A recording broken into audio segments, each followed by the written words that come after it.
Hi, folks. Pat Healy here for the Laker News, and I'm here with my co-host, Evan Mailman. We have some big news for Beaverbank.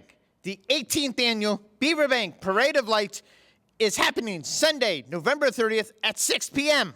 Where's it happening from? From Barrett Lumber to the community center in Kinsack.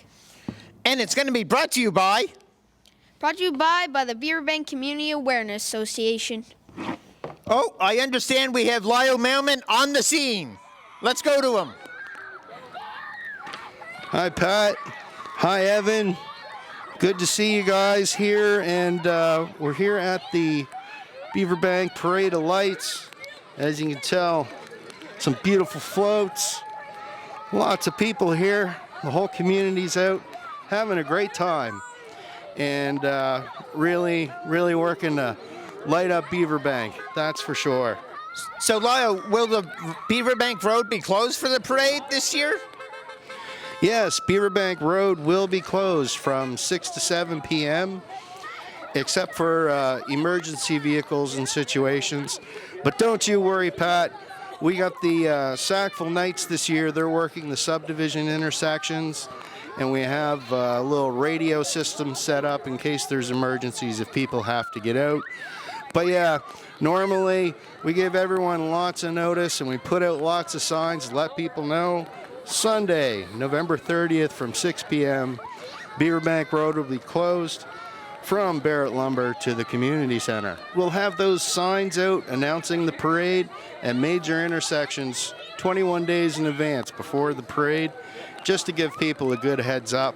You're going to see these big 4-foot by 4-foot signs around the community just to let everyone know the Beaverbank Road will be closed from 6 to 7 p.m. and that the parade's coming through.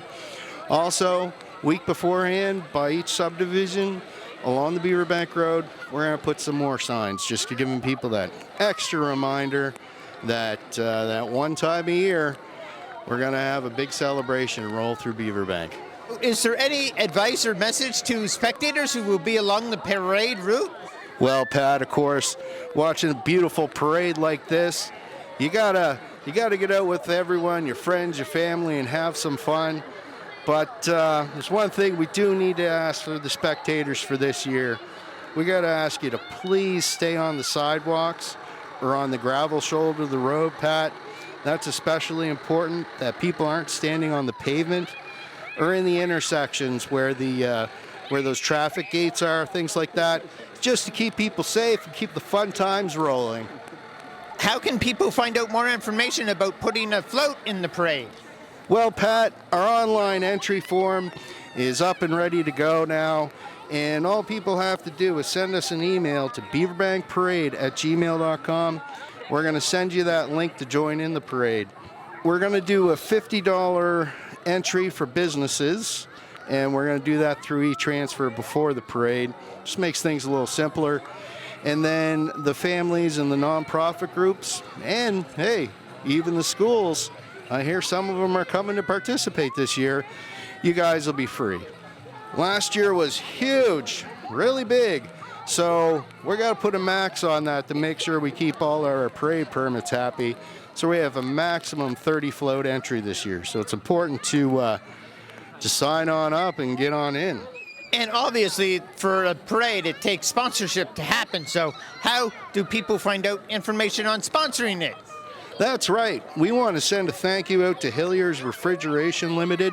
They are our gold sponsor this year. They stepped up with a $1,000 donation to help us with our parade costs, making sure we get enough people and resources and safety in place, and that really helps set the tone for parade planning for this year. The parade is going to be inclusive this year. Yes, Pat, every year we make a special effort to make sure there is a quieter area for people that, sometimes the loud music is a bit too much, but still like the lights and see the trucks. That's very important.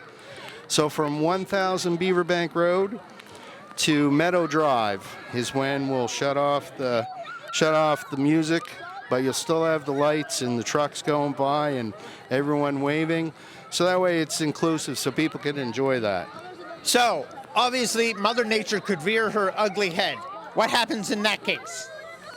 Well, the beauty with the Beaver Bank Parade of Lights, brought to you by the Beaver Bank Community Awareness Association, is that it's rain or shine. Last Sunday in November at 6 o'clock, and I tell you, the only thing that will stop it is if we're going to get like 10 plus centimeters of snow, or, we got an ice storm. We can't have that much fun and that kind of stuff. Nice to have a couple snowflakes, I tell you. But we'll make an announcement by lunchtime that day on the 30th. And obviously, the Parade of Lights is the main feature that night. But there's other activities happening at the community center after the parade ends, right? That's right, Pat, because up here at the Beaver Bank Community Center at the end of the parade, Santa's going to get off his sleigh and do a tree lighting, and then everyone's welcome inside with the Beaver Bank Kinsack Lions. They're going to do the hot chocolate and those Keener's cookies we look forward to every year. And I hear there might be some photo opportunities with the big fella, too, if anyone's interested. A great community gathering at the end. Of course, the parade's going to end up at the Kinsack Elementary, so we want to make sure that the people from the parade, they get a chance to come down and warm up as well. It's a fantastic time. Photo opportunities with Santa? I'm going to get a photo with Santa? You get to meet Santa? Oh, I'm so excited. Bring your family, bring your friends. Be at the 18th Annual Beaver Bank Parade of Lights on Sunday, November 30th at 6 p.m. From Barrett Lumber to the community center in Kinsack. Be there!